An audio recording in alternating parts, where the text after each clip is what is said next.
Kenapa Tuhan repot-repot harus datang menjadi manusia, kemudian mati di tangan orang berdosa? Kan cukup mengampuni aja. Karena dia Tuhan. Ini kan yang kamu tanyakan. Ini kan yang menjadi pemikiran kamu. Hei, dengar baik-baik. Dengar baik-baik. Itu kan cara berpikir kamu. Konsep berpikir kamu. Kamu kan sudah berdosa. Jadi kamu berpikirnya juga berpikiran cara orang berdosa. Begitu juga kan yang terjadi, yang dilakukan oleh iblis di Taman Eden. Tuhan Allah bilang apa kepada manusia pertama? Jangan kau makan buah pohon pengetahuan yang baik dan yang jahat itu. Pada hari engkau memakannya, pastilah engkau mati. Tetapi iblis, apa yang dikatakan oleh iblis kepada Hawa? Sekali-kali kamu tidak akan mati. Justru kalau kau makan, kamu sama seperti Allah. Sama nggak dengan cara berpikir kamu? Ngapain sih repot-repot harus menyerahkan dirinya? Cukup mengampunin aja. Kamu nggak sama, kamu itu nggak beda jauh dengan iblis. Ya, iblis juga begitu loh dia berkata. Kamu juga begitu berkata. Kamu dengan iblis, kamu dengan bapamu iblis, itu nggak beda jauh, sama. Coba kamu, perkataan kamu itu, coba kamu terapkan pada diri kamu sendiri. Atau pada keluargamu lah. Atau pada hukum yang ada di Indonesia. Kalau semua orang melakukan pelanggaran, kejahatan, hanya berkata, ya udah ampunin aja. Ya udah ampuni aja. Apakah itu menunjukkan kasih? Enggak. Apakah itu menunjukkan keadilan? Tidak. Tidak. Coba dalam keluargamu terjadi kejahatan di depan matamu. Semua hilang, lenyap dari pandanganmu, dari matamu. Kamu hanya bisa berkata, bisa nggak kamu berkata, ampuni aja, ampuni aja. Bisa nggak? Aku kembalikan ucapanmu, ya.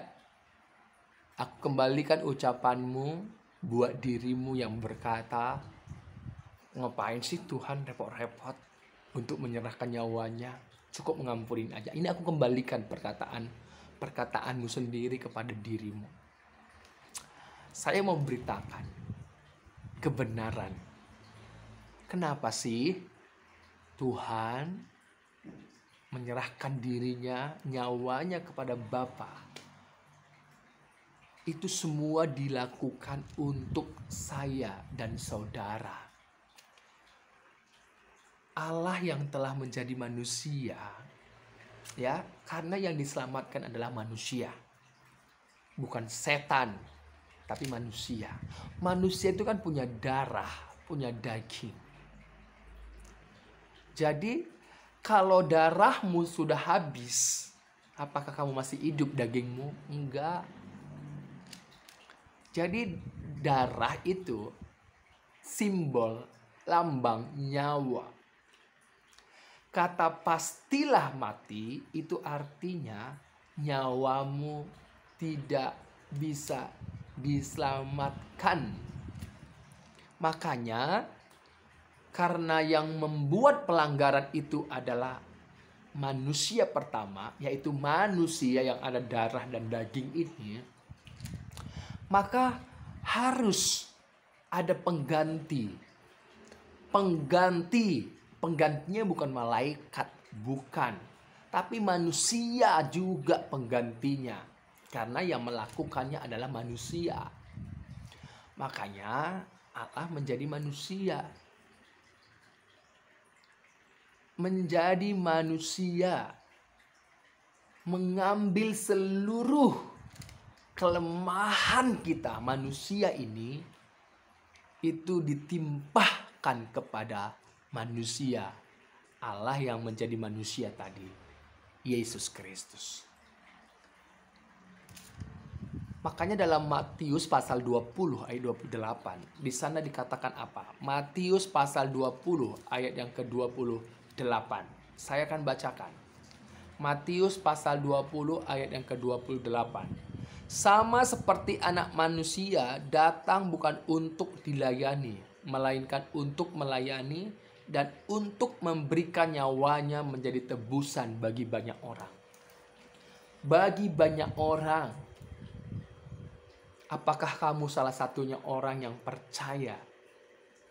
Ya. Yesus memberikan nyawanya bagi tebusan banyak orang. Dalam Titus pasal 2 ayat yang ke-14, yang telah menyerahkan dirinya bagi kita. Yesus Kristus sudah menyerahkan dirinya bagi saya dan saudara. Terus kamu berkata, ngapain sih cukup? Ngapain sih repot-repot? Cukup mengampuni aja. Pahami dulu bahwa Allah yang kita sembah, Allah yang esa, itu Allah kasih. Tapi dia juga adil. Dia mengasihi saya, mengasihi kamu. Makanya dia datang menyerahkan nyawanya di dalam Yesus Kristus yang telah menjadi manusia. Kemudian kita juga mengalami kematian kan. Fisik ini akan kembali ke tanah. Tapi seperti yang Yesus katakan, yang percaya kepadanya, dia hidup tidak akan mati selama-lamanya. Artinya hidup selama-lamanya.